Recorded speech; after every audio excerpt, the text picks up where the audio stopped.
Toutes. Alors aujourd'hui on teste le OnePlus 5T. Ça fait un peu Terminator quand même, OnePlus 5T. Mais c'est quand même une belle bête. Alors c'est aujourd'hui le flagship du moment, dans un prix quand même raisonnable. On est autour des 500 euros. Mais pour 500 euros, est-ce qu'il nous le rend bien? Eh ben on va voir ça tout de suite. Allez, jingle!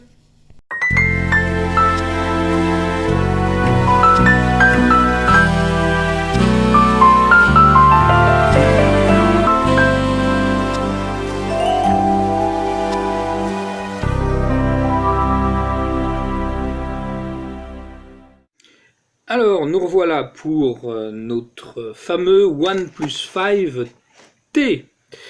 Donc, on va faire une vidéo 2 en 1, puisque je vais vous faire autant le déballage que la prise en main du téléphone. Sachant que le téléphone, ben oui, je l'ai depuis, on va dire, une quinzaine de jours, prêté par mon ami Dom, qui m'a généreusement laissé l'exclusivité pour tester son téléphone avant que il l'ait entre les mains. Donc je profite de ce moment-là. J'ai pris plein de photos, j'ai pris des vidéos, je l'ai trituré de tous les côtés. J'ai même réussi à le friser, faut quand même le faire. Mais bon, vous savez comme moi que je pousse tellement les téléphones à leur limite que j'en ai pas un que j'ai pas réussi à friser à un moment ou à un autre. Alors, déjà dans le package qu'on reçoit, puisque là il a été commandé directement auprès de OnePlus. Donc dans ce package qui est ici, je dois dire qu'il est vraiment très très complet ce package, on en a vraiment pour son argent. Je rappelle que ce téléphone c'est ce qu'on appelle un flagship killer, donc c'est un téléphone haut de gamme, ou le plus haut des mid-range, ça dépend comment on le situe, et on verra les côtés techniques. Donc il est livré avec déjà une coque. Alors c'est les coques toutes simples en film, ça coûte 1,50 €, mais c'est quand même bien d'avoir des coques de protection directement dans le package plutôt que de la commander. Après, bien sûr, il y en a plein des coques super personnalisées, surtout pour le OnePlus, mais là on a déjà une coque, ça c'est super sympa. La deuxième chose, je peux pas vous le montrer, mais sur l'écran qui est ici, il y a déjà le film de protection. Quand je dis le film, c'est du verre trempé qui est posé. Ça, c'est quand même super agréable parce que la plupart du temps, vous essayez de poser vos films vos glaces en verre trempé, ça marche pas. Et si vous loupez, c'est mort. C'est-à-dire que s'il y a une bulle, c'est mal posé, c'est mort. C'est même plus la peine d'essayer de le reprendre, ça va être une cata. Là, il est vraiment posé, donc il n'y a même pas à s'en occuper. Il est super bien posé, bien sûr. Donc, ça, c'est super. Bon, après, moi, je vous dis honnêtement, je suis pas fan des verres trempés parce que vous avez un super téléphone et je le trouve pas agréable au toucher. Au départ, je me suis dit, mais c'est quoi cet écran de merde? Et en fait, non, c'est l'écran de verre trempé qui vous empêche d'avoir un toucher agréable. Voilà. Donc, après, ça peut s'enlever, mais voilà. Bon, un écran de verre trempé, l'avantage, c'est que ça peut vous sauver votre portable suivant comment il chute. S'il chute sur le côté, c'est mort, verre trempé ou pas. S'il chute, on va dire, sur le devant, oui, là, il va vous protéger. Mais, voilà, moi, ce que je reproche au verre trempé, c'est que, il vous enlève cette sensation au niveau du toucher, il est un peu moins réactif, donc c'est un peu dommage pour certains moments. Bref, néanmoins, là, il est posé. Donc, on a 2 boîtes dans l'une, donc on a la première boîte qui est ici, qu'on voit, et dans cette boîte là en fait c'est des écouteurs, on les voit bien là. Donc je les ai pas testés parce que je veux pas me la péter, mais au niveau écouteurs j'ai les meilleurs qui existent actuellement, qui sont de chez Focal. Donc bon, en plus c'est pas les miens, donc techniquement je pense qu'ils doivent être pas mal, mais je peux pas me prononcer dessus. Et ça va être dur de passer après des focales, voilà. Donc, je préfère avoir d'autres retours plutôt que le mien qui sera pas très objectif. Mais voilà, sachez que dedans vous avez des écouteurs, des intras qui sont mis dedans. Donc je vais pas les enlever parce que bon, c'est beau, machin, c'est tout propre. Je veux pas enlever à Dominique le plaisir de tester, de découvrir ces écouteurs. Mais voilà, c'est livré avec, c'est dans le prix. qui, je rappelle, le prix de la globalité, c'est autour des 500 euros. Hein, donc bah, voilà, déjà vous avez là grosso modo 30 euros inclus dedans. Et puis vous avez la boîte pré-classe du OnePlus 5 qui est là. On le voit bien avec le 5 ici en logo et le logo ici de OnePlus qui est là. Donc dans cette boîte, c'est somme toute classique mais important. Le téléphone, bah, vous voyez où il est sur le côté là-bas. Et dans ce téléphone, qu'est-ce qu'on a? On a le chargeur rapide et là je l'ai mis, hein, c'était les MEI, donc je les laisse. Et puis là, on a le câble de type USB type C, qui est aujourd'hui la norme, on va dire, à part la France où tout le monde est encore en USB type B, je comprends pas. Pourquoi si vous voulez trouver un USB type C, l'autre jour j'en avais besoin en dépannage à la Fnac à Annecy, à Lyon. En gros, vous en avez un ou deux, pas plus, quoi. C'est fou, alors qu'aujourd'hui, c'est le présent en Chine. En Chine, il n'y a plus que ça, quoi. Hein, donc voilà. Donc voilà, dans cette boîte, très jolie boîte, vous avez le complet. Et je le redis, avec aussi la protection. Bon, c'est pas une grosse protection, mais au moins, tout de suite, vous avez de quoi protéger votre portable. Ça, c'est pas mal aussi. Donc, tout ça pour vous dire que vous avez un ensemble quand même bien complet. Livré, il n'y a pas grand chose à acheter, si ce n'est après, j'allais dire une autre couche, une autre housse de protection plus personnalisée, peut-être plus résistante, voilà. Ça c'est vraiment le truc à 1 euro, hein, c'est ce qu'on appelle du TPU, du silicone case, voilà. Mais moi j'aime bien, parce que l'avantage c'est que c'est pas trop, c'est assez souple et puis ça s'adapte bien au téléphone. Alors, maintenant qu'on a fait le tour de notre contenu de la boîte, on va parler de la bête en elle-même. Alors, le OnePlus 5T, donc, qui est la version améliorée du OnePlus 5 classique.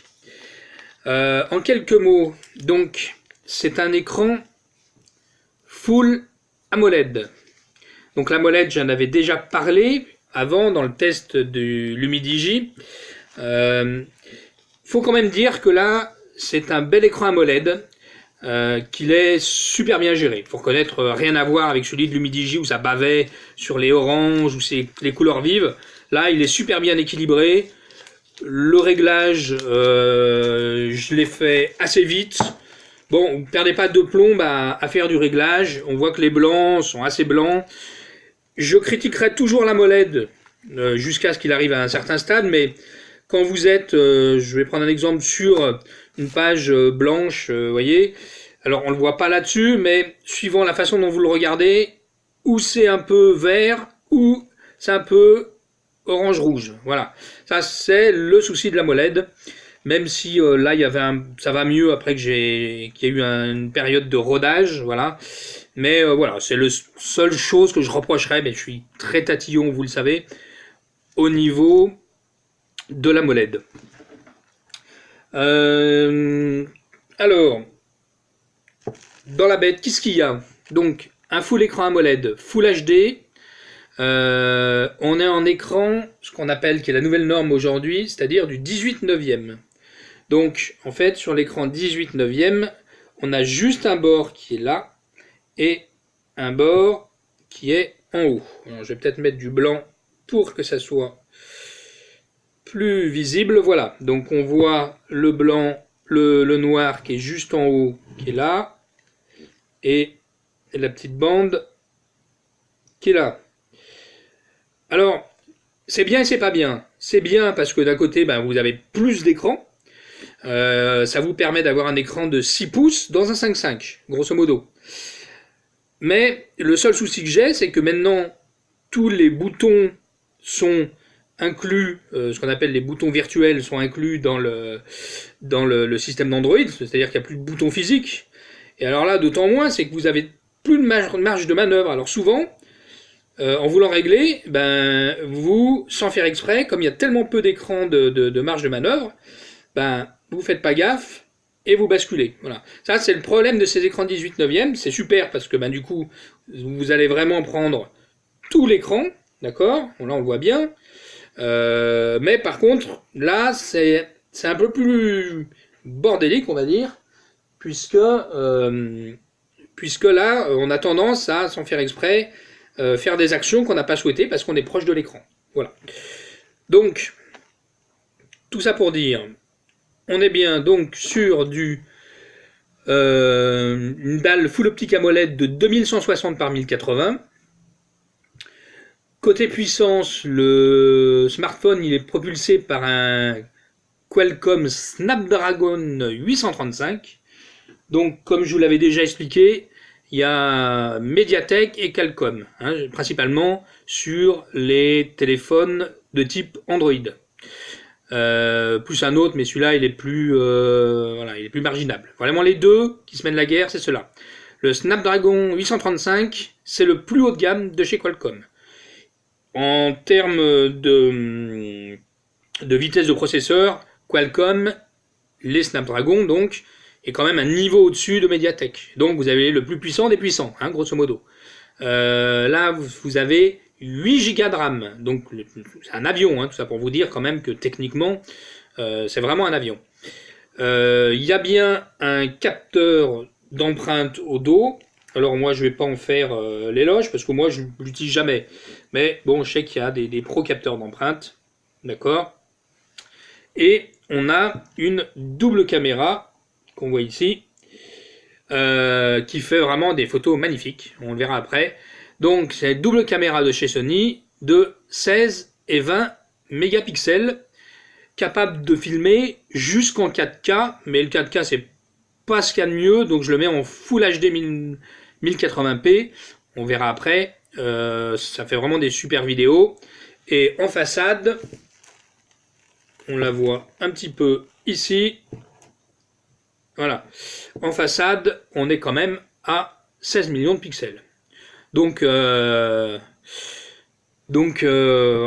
le truc en photo, bon, moi j'ai jamais vu d'aussi belles photos. Alors vous allez dire, forcément, j'ai jamais mis de portable j'ai jamais mis plus de 300 € dans un portable. Donc forcément, là, on est en droit d'attendre plus. Mais je dois reconnaître que je l'ai vraiment trituré de tous les côtés. C'est magnifique. On continue. Pour le côté un peu technique, on a c'est une version donc là-dessus où il y a donc on a 8 Go de RAM et 64 Go de ROM. Voilà. Donc on a vraiment l'ensemble de ce qu'on peut attendre d'un téléphone. En petit plus sur ce téléphone, là il y a un bouton ici sur la tranche, il y a un bouton physique ici. Hop, on clique comme ça. Et ça, c'est un mode qui permet d'avoir un mode silence, en fait, directement, sans avoir à basculer votre sonnerie au minimum ou autre. D'accord ? Donc ça, c'est pas mal.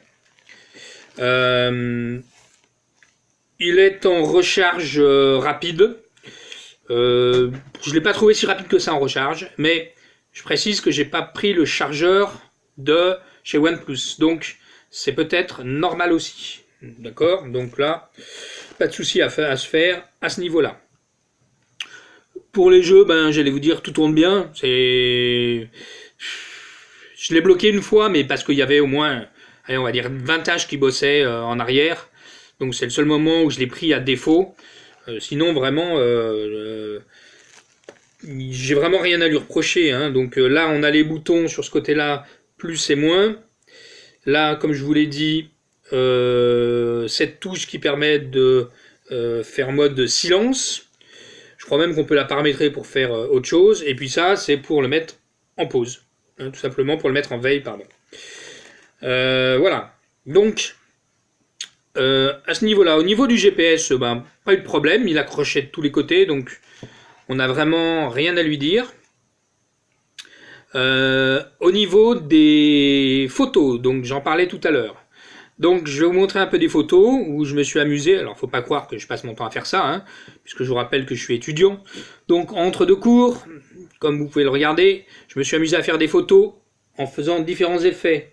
Donc là, par exemple, j'ai une bouteille de Coca-Cola, je prends la bouteille où je fais ressortir avec l'effet bokeh, la bouteille de Coca, le flou derrière. À l'inverse, je fais ressortir le flou derrière qui devient fixe pour faire flouter en face la bouteille de Coca. Pas de problème, il gère. En plus, au niveau du fonctionnement de l'appareil, c'est super simple, c'est très intuitif, il n'y a pas 36 000 réglages, ça va...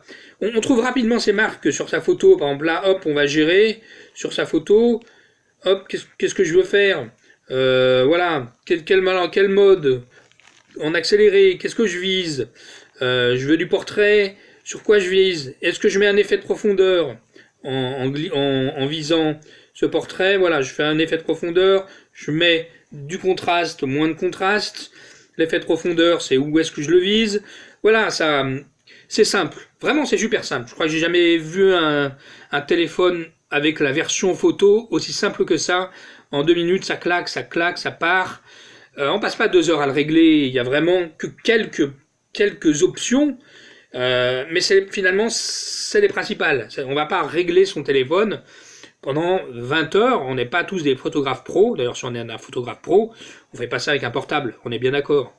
Donc voilà, les photos superbes.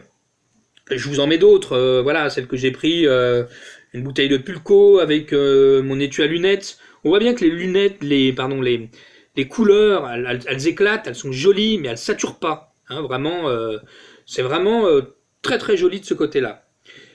Pour la vidéo, bah, je me suis amusé, puisque je prends le métro tous les jours, à voir du mouvement, parce que c'est ça qui nous intéresse dans le mouvement. Donc voilà, la vidéo que j'ai prise, c'est le fameux métro D, celui que je prends tous les jours, enfin, qui arrive ou qui va à Vèze. Donc là, la vidéo, elle est en Full HD, je ne l'ai pas poussé en 4K, parce que je sais qu'il n'est pas bon là-dessus, mais en Full HD, en 60 images par seconde, bah voilà, la photo est juste magnifique. Manque un peu de stabilisation, vous avez vu, ça tremble un peu, hein. Alors je suis bien d'accord que c'est moi qui tremble, mais il manque un peu ce côté stabilisateur qu'on a sur certains haut de gamme, ou chez, par exemple, j'allais dire chez Xiaomi, par exemple, où ils le font. Là, ça manque un peu de stabilisation, moi je dois reconnaître. Voilà, je crois qu'on a à peu près fait le tour. Et ben oui, ça fait déjà 16 minutes, donc c'est le temps que font mes vidéos. Ben moi c'est un gros coup de cœur que j'allais dire, hein, donc le plus, ben tout, j'allais dire, un bel écran, il est pas trop lourd, hein, j'ai oublié de le préciser, il fait à peu près 170-180 grammes, il est fin, on est, mon avis, on est entre 7-8 là, à force de les triturer, je commence à connaître. Il tient très bien dans la poche. Bon, au niveau, comment ça s'appelle, au niveau du processeur, on a ce qu'il y a de mieux. Il n'y a pas mieux que le Snapdragon le 835. 8 Go de RAM, il y a largement de quoi faire. L'appareil photo super, la vidéo très bien. Des défauts, qu'est-ce que je peux lui reprocher? Ben, le défaut, il y a toujours ce petit souci au niveau de l'AMOLED. Moi, je trouve que c'est pas encore tout à fait au point l'AMOLED. Il y a toujours ce côté entre le vert, je balance entre le vert et le rouge. Voilà, bon ben moi c'est moi. Pour d'autres ça choquera pas. Moi c'est un peu ce qui me dérange.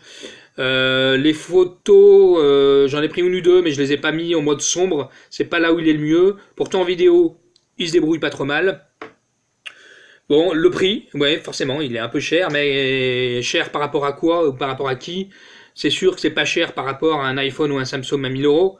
Forcément, c'est plus cher qu'un téléphone que je teste en principe qui coûte 200 euros. Voilà, ça dépend de votre exigence. Si vraiment vous voulez un super appareil photo à ce niveau-là, avec un superbe écran, bah, j'allais vous dire foncez. Je l'ai vu là, il y a des promos, on peut le toucher autour des 430 euros. Donc cherchez, voilà, vous le trouverez. Non, vraiment, je le conseille de ce côté-là. C'est vraiment, on s'y attache sur ce téléphone. On prend rapidement ses marques. Il est super agréable. Le design, je suis d'accord, il n'est pas folichon. Il est plutôt sobre. Après, bon, ça dépend de ce que vous attendez d'un téléphone. On verra dans le nouveau qu'il y aura forcément plus de design. Mais bon, ils ont pas, c'est pas des bêtes de course comme celui-ci, mais c'est pas le même prix non plus. Là, on retournera autour des 200, 250. Voilà. Mais pour 500 euros, moi, je trouve qu'aujourd'hui, c'est le meilleur. Je dis bien à l'heure d'aujourd'hui. Donc, ben voilà. J'ai qu'un conseil, il vous plaît, bah foncez. À bientôt les amis pour une nouvelle review. Bye bye.